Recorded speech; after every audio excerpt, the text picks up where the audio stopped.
Hi everybody and welcome to 2 Out the First. It is July the 28th, 2023. It's great to have you here with us. Happy birthday to one of my best friends in the world, Jeff. Happy birthday to you. We have a lot to talk about in today's episode.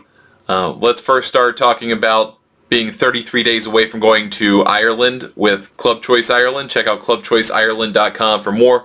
We're going to have them on the 19th Hole Golf Show to talk about our trip and planning your trip to Ireland. So head over to clubchoiceireland.com now and get started finding out about group packages that they offer, planned tours that they do, bespoke tours that they do. They're fantastic to work with. Everyone over there is great. So excited to be able to do that.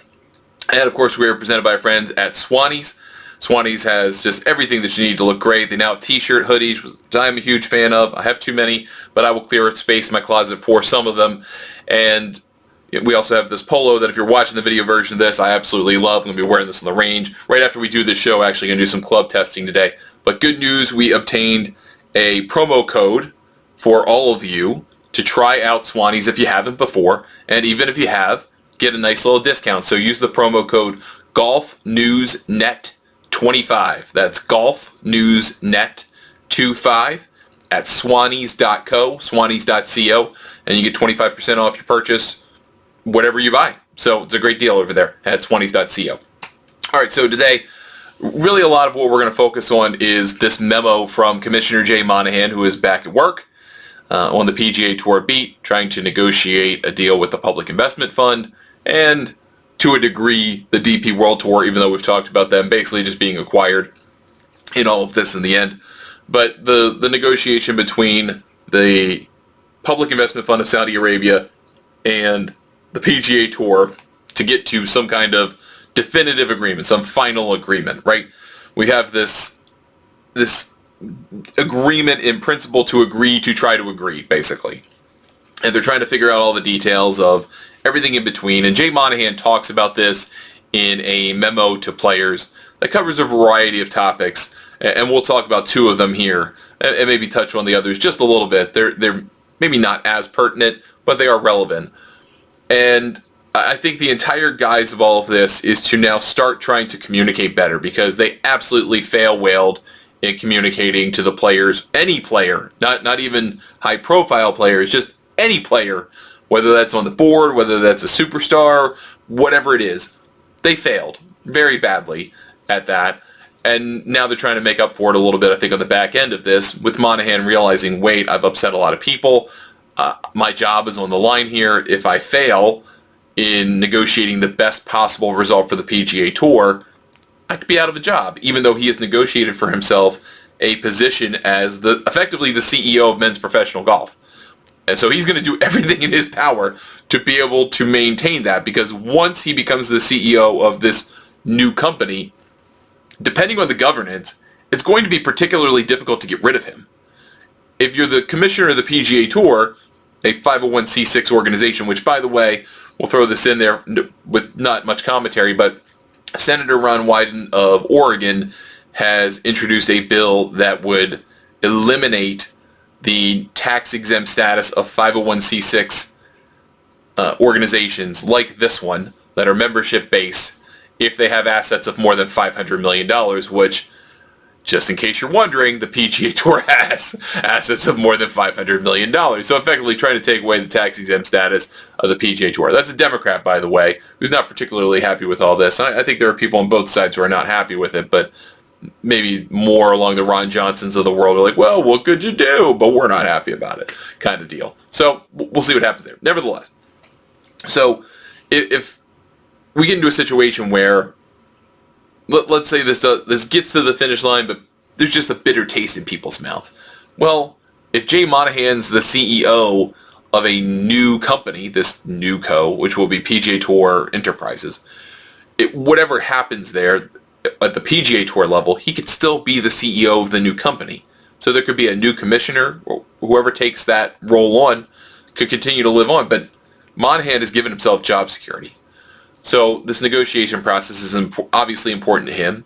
Seems important to Yasser Al-Rumayyan, who has suddenly started meeting with the R&A about potentially investing in the R&A in some fashion, or donating, or whatever that looks like. I don't know the R&A, their org chart, their tax status. I do not pretend to know it.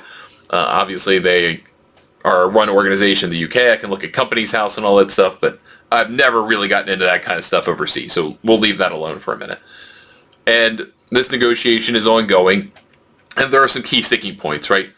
The most obvious one is, do players get compensated for staying with the PGA Tour now that the Saudis are going to invest in the PGA Tour enterprises concept and bring LIV over with it, presumably? And there is some discussion about that in the memo, and that they're trying to work that out. So there is going to be some kind of payoff for players, seemingly, who stuck around. What that looks like, how that compares to the LIV players, obviously very much TBD, and probably a sticking point, right? I mean, the Saudis spent truly billions of dollars to get LIV off the ground, to acquire players, to run tournaments that make no money, to run a business that makes no money, to get to this point. Are they willing to spend, what fraction of that are they willing to spend on top of that to get in the door, to throw that away, but to make an investment in the PGA Tour? Again, another kind of sunk cost of, okay, well, we spent, say, $2 billion on acquiring players. Well, we're willing to spend another $500 million to give to players who didn't sign with LIV as a kind of make good, as a sweetener for the players to agree to this.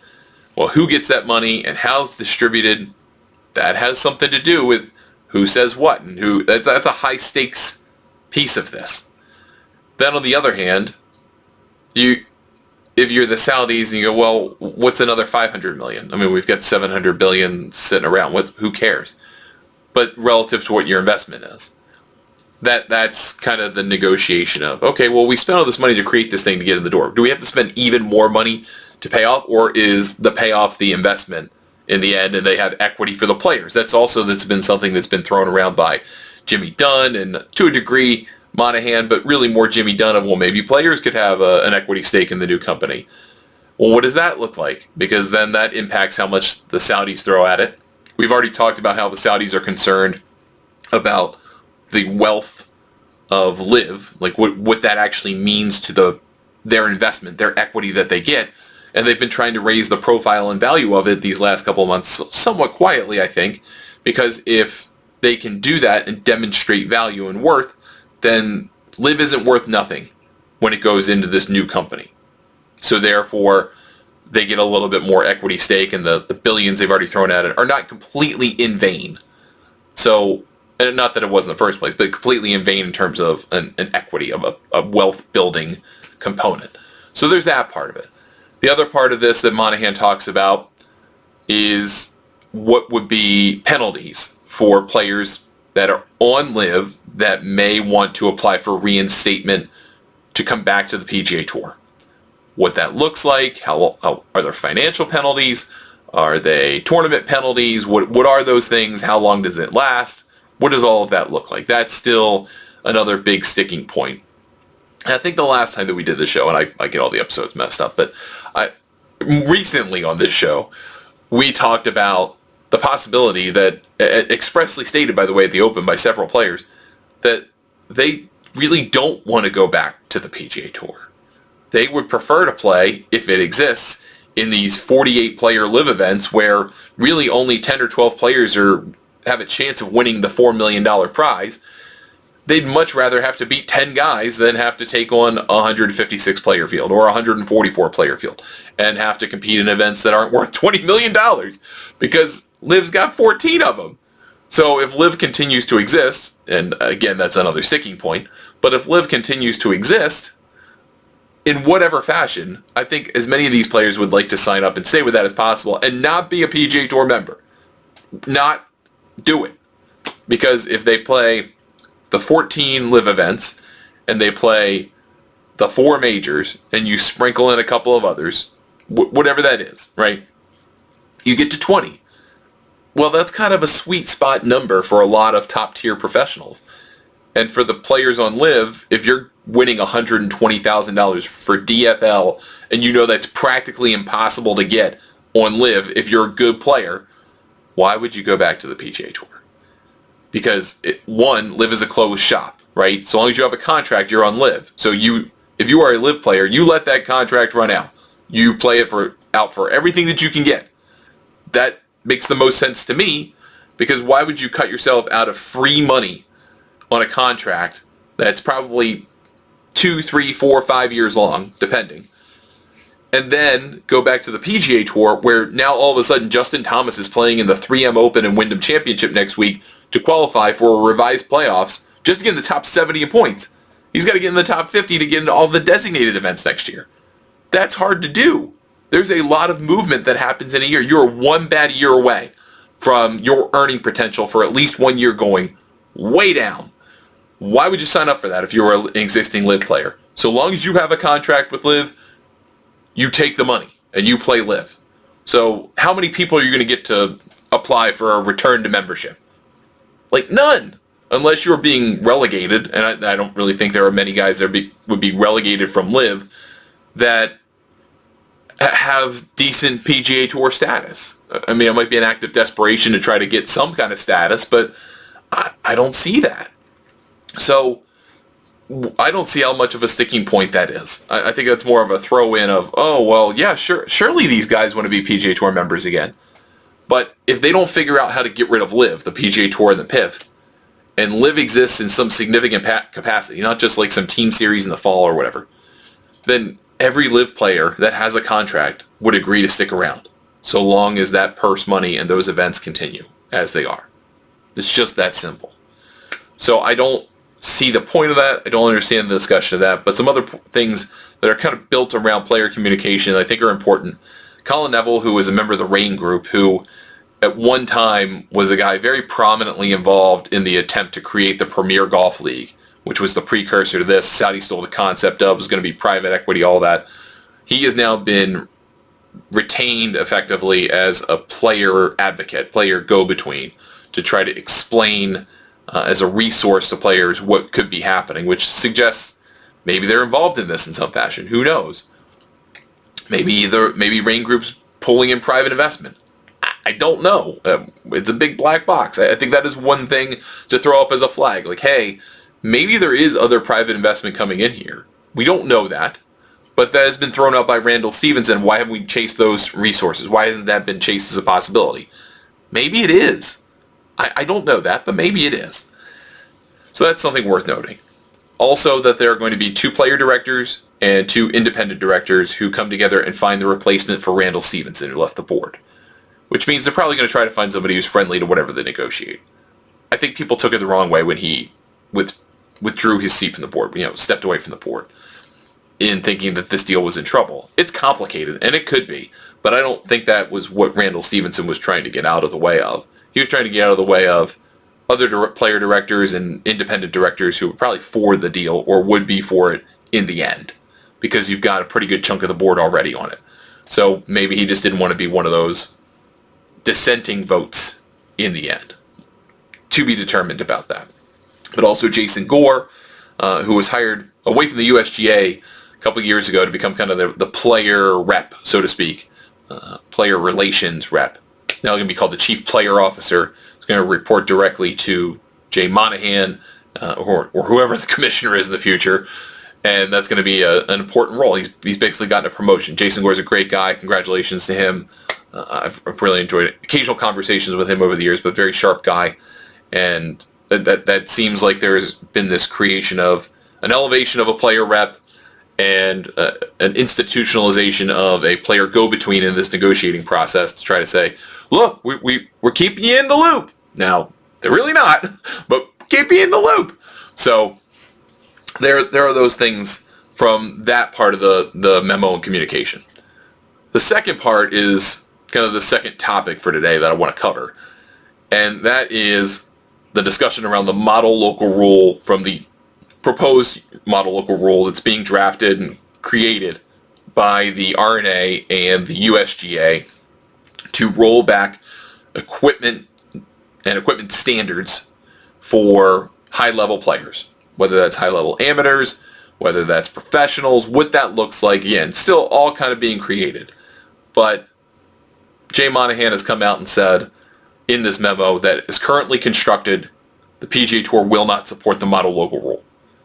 and that they are open to collaboration, they are open to discussion with the governing bodies, but as proposed to them and constituted at this point, they are against it, and they would not utilize it. And that opens up a can of worms. And I think it's a mistake, actually, by Jay Monahan to open up this can of worms, but he doesn't really have a whole lot of choice. So here's my view on it. Monahan can only tackle so many things at one time, right?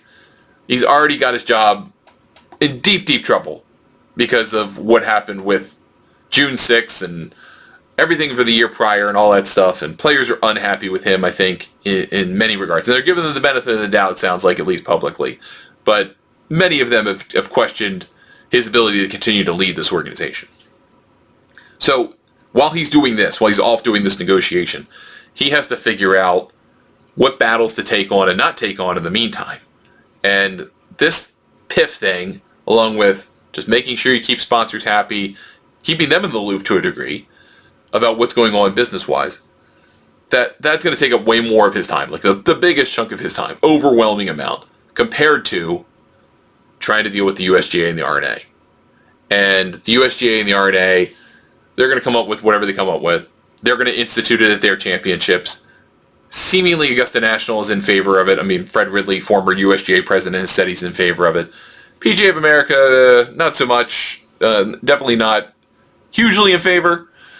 So from the major championship perspective, you've got 3 of the 4 that are on board. The PGA of America could very well be the major that just says, no, we'll just play the everybody standard because we're for golf for everybody. It could be a mission thing. We can buy that.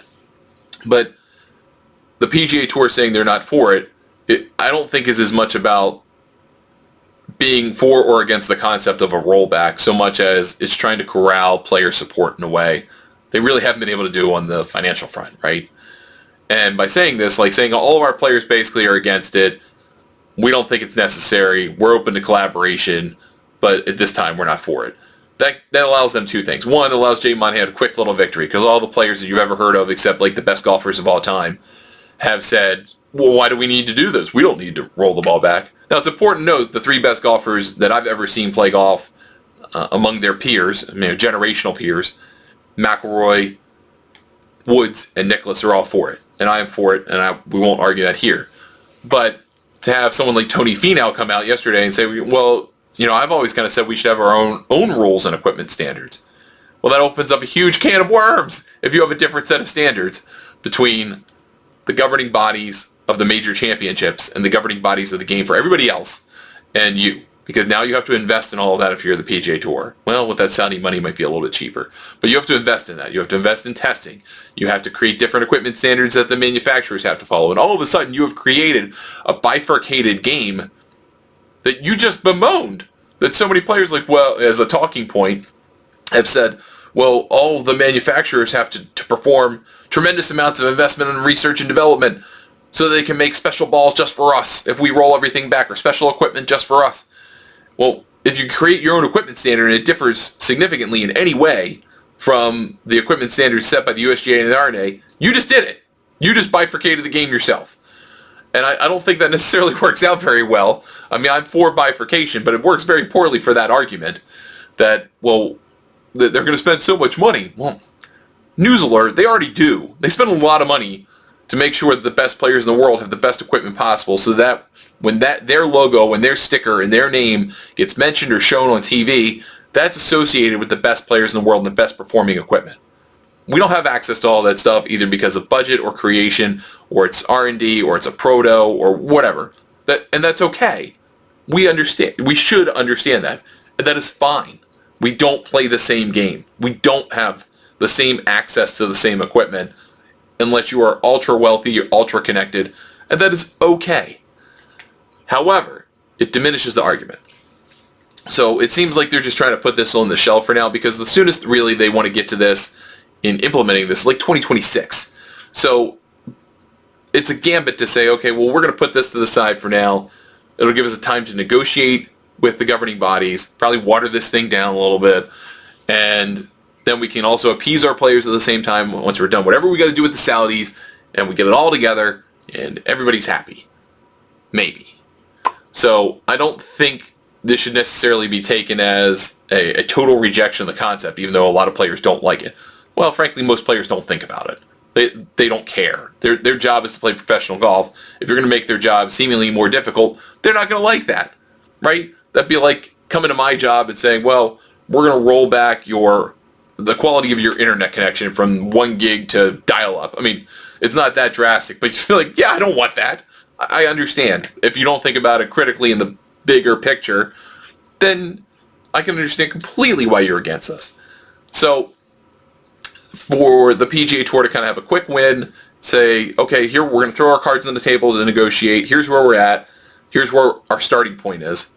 And then the USGA and the R&A can get together, kind of figure out what they're willing to give, what they're not willing to give, what they're willing to come up with and change, and how the process all works out in the end. And if they all come to the table and the PGA Tour says, well, we'll just do our own equipment standards, then the USGA and the R&A just look at each other on the Zoom call or across the table and go, then you just said you're bifurcating the game, and that's how the deal gets done. Lots of intrigue there, I think. Lots to work on and be figured out. But we don't even really have a copy of like a proposed rule or a proposed set of rules. So we don't know, again, like the PIF deal, what's actually happening. We just know the PGA Tour has raised a flag and said, we're not willing to do this as constructed, whatever that might mean, because I don't know what that means quite yet. All right, that's going to do it for us today on 2 at the First. Thank you so much for watching. We appreciate it. If you're listening to the show as a podcast, we also appreciate you. Leave a comment, subscribe to the show, give us a review, leave a comment, all that good stuff. Happy to get back to you. If you're watching as a YouTube viewer, thanks for doing that. Consider subscribing to our channel. Leave a comment, smash the like, helps us reach more people. If you're catching us some other way, thanks for spending some portion of your day with us, including on GNN Radio through iHeart and TuneIn. We'll be back next week with some more shows. Going to be on the road at French Lick Resort for the Epson Tour event there, the French Lick Charity Classic.